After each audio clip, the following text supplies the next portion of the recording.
Do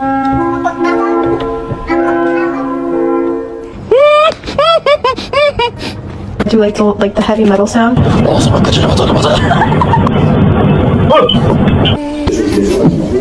You'll never know, dear.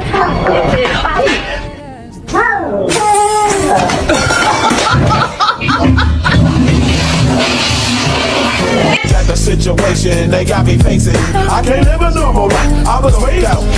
Set tripping banger. And my homies in. Aferin benim oğluma. Oynayalım oğlumla.